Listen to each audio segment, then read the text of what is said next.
Hey guys, so today we're gonna be checking this, the Divine Comedy by Dante Alighieri, Barnes Noble Special Edition.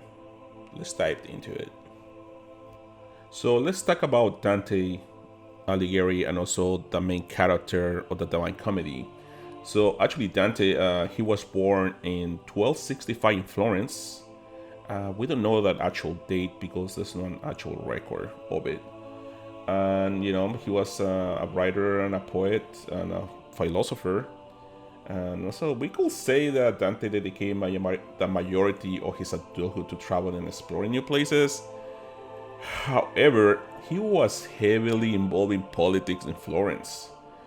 He even fought in a battle, and he was so involved on it that when his political rivals took over Florence, he was exiled from the city. So it got to the point like he never actually came back ever again to Florence. And it's believed during this time that when he started working, on writing the Divine Comedy, since he was, I guess he had more time now, he wasn't involved in the politicking. It took him about like 12 years to complete the Divine Comedy. It say that he worked on it from 1308 to 1320. So yeah, about 12 years. And sadly, Dante passed away on September 14, 1321, at the age of 56, almost a year after he finished writing the Divine Comedy. And his final days were spent in Ravenna, Italy. Hopefully I pronounced that right. And he's buried there also. And the reason he passed away was he was doing a diplomatic mission for the Republic of Venice. And he contracted malaria and, didn't survive it. It seems like he was still involved in politics until the end of his days. So that's for Dante. Now let's talk about the Divine Comedy itself. So you haven't read it before, you probably have heard about it. Especially about the Inferno part where it has all those like the circles of hell and all that. And also, many movies and games are actually inspired or based on the Divine Comedy. If you guys remember the movie with Robbie Williams, What Dreams May Come, that movie is really heavily influenced by the Divine Comedy. And also, there's a couple other games. An animated movie about it. I think they call it Dante's Inferno. And actually, the quality of the animation in that movie is great. If you guys haven't seen it, I highly recommend it, guys, to check it out. You probably can find it on Netflix or Hulu. I remember watching it in one of those platforms.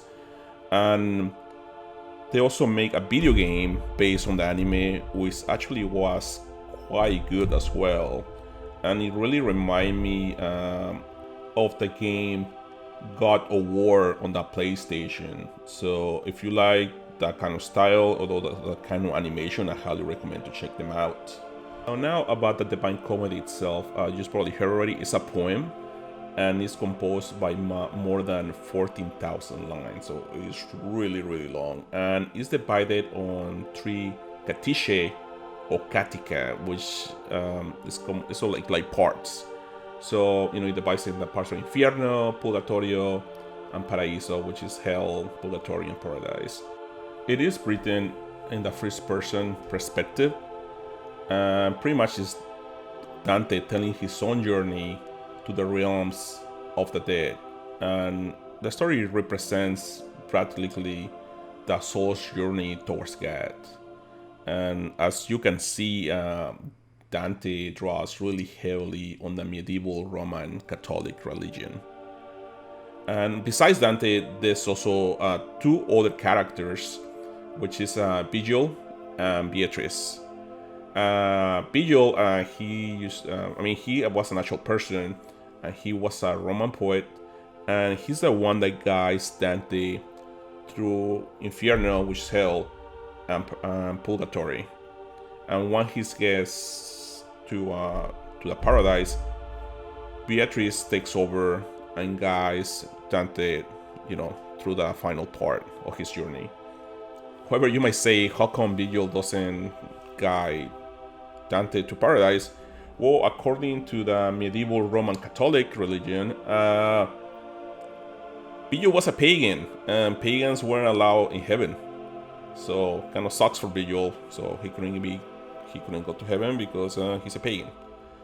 Anyways, and also Beatrice is believed to also be based on a real person, and it's said that in 1300 Dante met Beatrice, and he kind of had a thing for her, and he included her in his Divine Comedy. And the funny part was that Dante had a wife. So Beatrice, many people think sometimes that Beatrice was his actual wife, but it was not.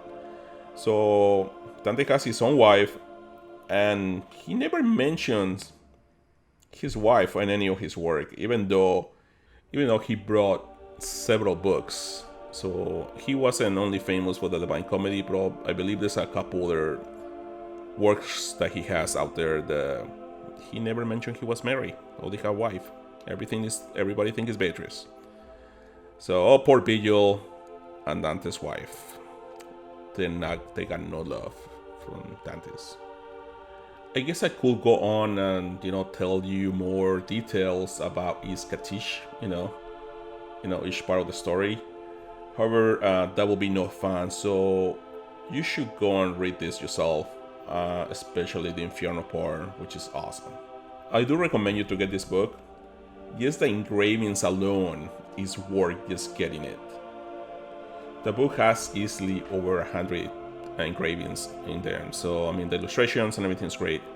So especially this edition, which looks really nice. This will look great just to have it. So I hope you guys like this kind of format, telling you a little more the story about the books instead of me just flipping through them.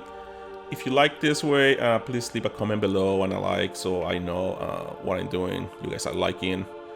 And thank you guys for watching, and talk to you guys later.